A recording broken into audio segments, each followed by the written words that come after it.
আমরা এখানে প্রত্যেকটা পুলিশ সদস্য এরকম বৈষম্যের শিকার। কেননা দেখেন উনি শান্তিতে নোবেল জয়ী, এখানে আমরা শান্তির পুলিশ ছিলাম, জনগণের পুলিশ ছিলাম, কিন্তু আজকে আমাদের এই অবস্থা। আমরা ভালোভাবে জনগণের সেবা করতাম, কিন্তু আজকে আমাদের অবস্থা কি? আমাদের পরিবার নিয়ে আজকে আমরা পথে।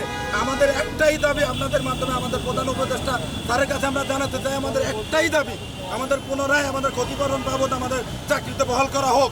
কেউ যদি বিরোধী দল হয় বা বিভিন্ন বৈষম্যের শিকার হয়ে বিভিন্ন প্রকার কারণ দেখায় ঊর্ধ্বতন কর্তৃপক্ষ তাদেরকে মনে করেন চাকরিচ্যুত করতে, এখানে নির্দিষ্ট কোনো কারণ নাই।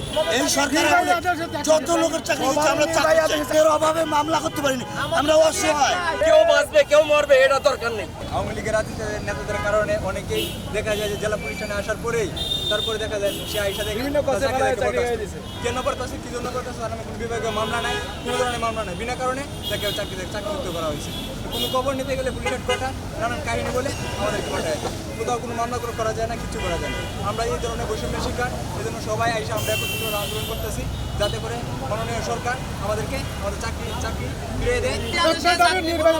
আমার চাকরি গেছে নারায়ণগঞ্জ জেলা থেকে, আমি 10 বছর থেকে রায় পাইছি আমার পক্ষে, এবং আমি প্রশাসনিক ট্রাইব্যুনাল থেকে আমি রায় পাইছি। তারপরেও গোপালগঞ্জের অফিসাররা আমার চাকরিটা দেয় নাই। মাত্র আমার চাকরি না দেওয়ার কারণ কুমিল্লা দাউদ্দিন থানায় আমার বাড়ি হওয়ার কারণে।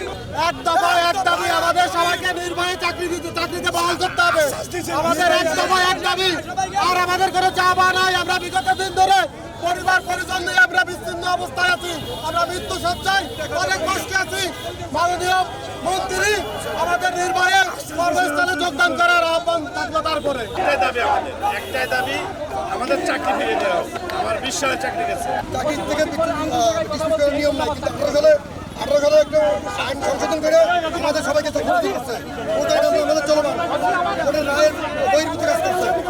তাই আমরা এক দাবি, আমাদের নির্বাহী 2021 সালে আমরা সবাই এখানে অসহায়, ভালো বেতন দিন যাপন করতেছি, আমাদের প্রত্যেকেরই চাকরির দরকার। আমরা সবাই বৈষম্যের শিকার, বৈষম্যের শিকার চাকরি থেকে অবসর করতেছে।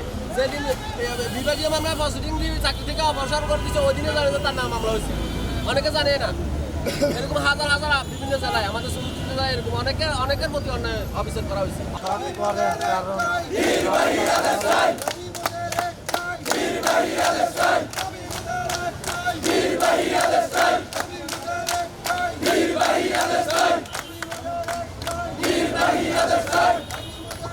এলো মুক্ত চিন্তার স্বাধীন দৈনিক খবরের কাগজ। এখন খবর হবে নিখাত, নির্ভীক, নিরপেক্ষ।